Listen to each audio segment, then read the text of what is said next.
My name is Elora Jean Whitmore, and in the spring of 2024 I died. But what I saw in those 13 minutes changed the way I understood faith, giving, and what it really means to love God. I had always believed I was doing the right thing.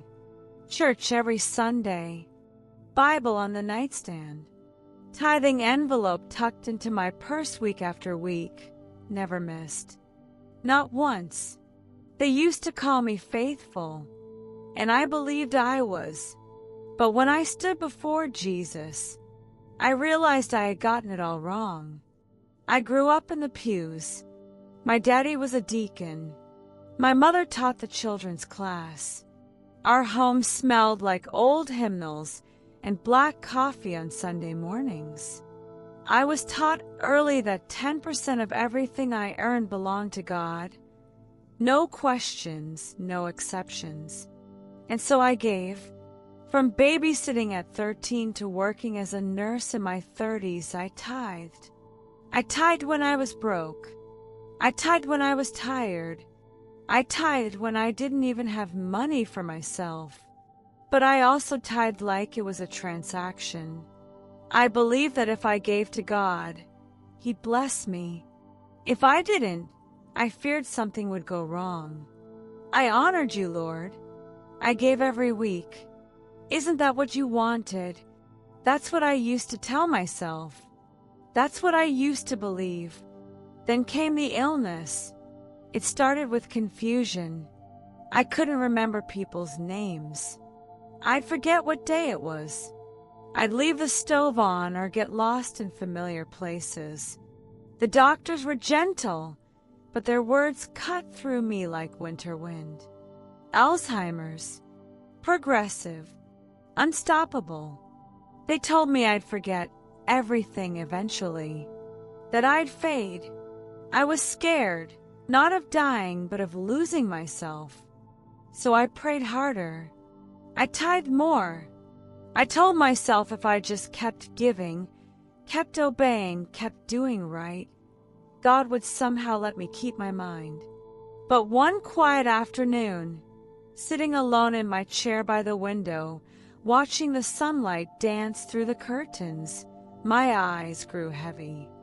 And that's when it happened.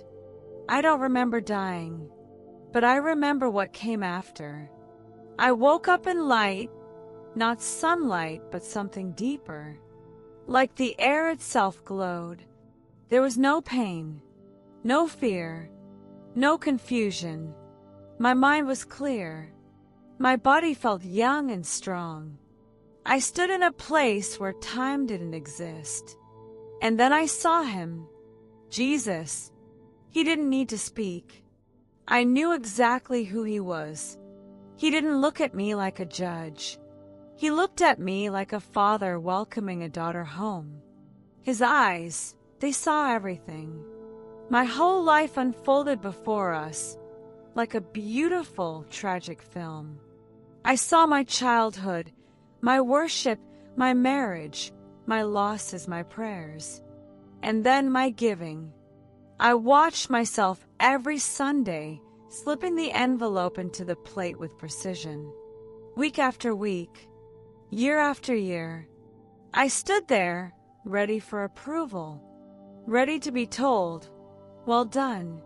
But Jesus didn't smile. Not yet. He lifted His hand, and suddenly I felt what He saw. I saw the fear in my heart every time I gave, fear that if I didn't give, something bad would happen. I saw how my tithe became a shield, not a gift. How I gave to protect myself, not to bless others. I saw how I would walk past the hurting, the hungry, the grieving, and tell myself, I gave at church. I've done enough. I saw how I gave my money, but not my compassion. Jesus looked into me, not to condemn, but to reveal. You gave faithfully, He said, but not freely, not from love. You gave from your hand, Elora, but I wanted what was in your heart. And then He showed me the ones I missed. the woman I sat next to in church for 6 years. She cried during the last hymn every Sunday, but I never asked why. The man who stood outside the grocery store in the cold with a cardboard sign. I walked right past him, holding my tithe envelope, thinking I'd already done my part. The young mother in the gas station, struggling to find change for a gallon of milk.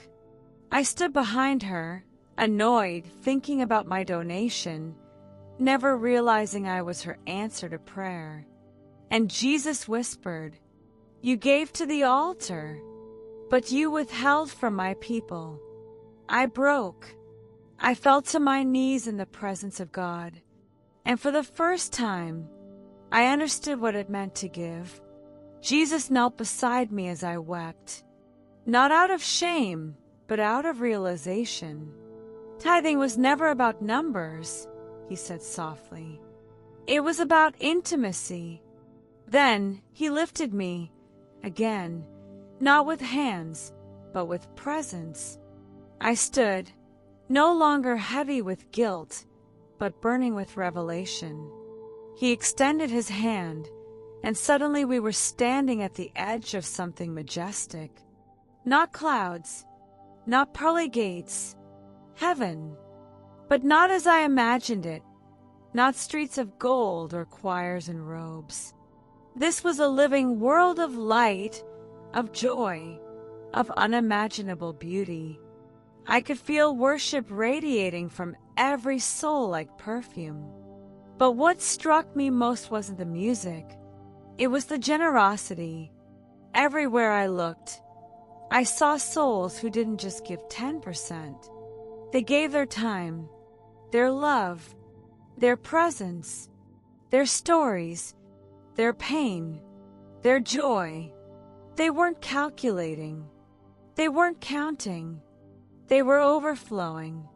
Jesus said, they gave not from commandment, but from connection.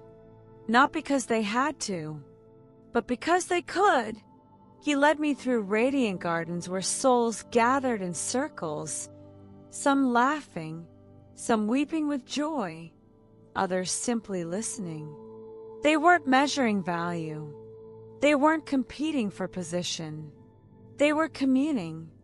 There were no sermons on tithing here, no envelopes passed, no guilt, no pressure, just pure giving, freely and without fear. And then the light dimmed, not in heaven, but in the next vision. I was shown a place not of torment, but of regret, a realm for souls who had obeyed every rule, but had missed the heart of it all. They attended church every week. They tithed faithfully. They wore the right clothes and said the right things. But they never gave their hearts. They had done everything right, yet missed the point. They honored me with their lips, Jesus whispered, but their hearts were far from me. In this place, there were no flames, just silence. No chains, just heaviness. They weren't rejected, but they had robbed themselves of intimacy with God because they clung so tightly to religion, they never embraced relationship. I turned to Jesus, trembling. How do I fix this? How do I tell them? I asked. He smiled, not with pity, but with hope. You go back, and you tell them this. I am not after their percentage. I am after their presence. Tell them tithing isn't a price to pay. It's a pathway to love. But if they forget love, they've forgotten me. And then he gave me a choice, to stay in his arms, or to return and speak. My soul ached to remain, but something stirred in me, purpose. I looked into his eyes and whispered, "Then send me." When I opened my eyes, I was back in the hospital. The nurse gasped. Machines beeped. My daughter cried over me.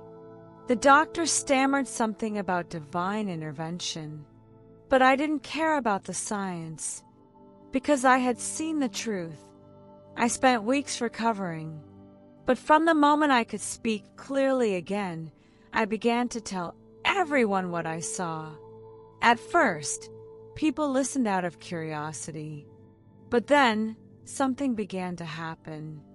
Hearts began to open. Not just wallets, hearts. People didn't just start giving more. They started giving differently. I watched a teenager buy food for a homeless man with his own allowance. A businessman volunteer his weekends to sit with lonely veterans. A woman write letters to people she once ignored in church. They weren't doing it to impress God. They were doing it because they finally understood. God didn't want their donations. He wanted their devotion. As for me, I don't tithe anymore. Not in the way I used to. Now I give without fear. I give without calculation. I give when I'm at the gas station and see someone in need. I give when someone needs time, not money. I give when someone needs to be heard, not preached to. And I give not because I have to, but because I want to. Because Jesus gave everything for me. So here I am, telling you my story. My name is Laura Jean Whitmore. I was a lifelong tither, but I didn't know what it meant to truly give until Jesus showed me. Now I give from my heart, because now I know it was never about how much. It was always about how deeply. Has the story touched your heart? Drop a heart in the comments if you're ready to give differently. Share this video with someone still giving from fear instead of love. Subscribe for more real Christian NDE stories that speak to the soul. And if you're ready to give your heart to Jesus, not just your money, let us pray with you in the comments below.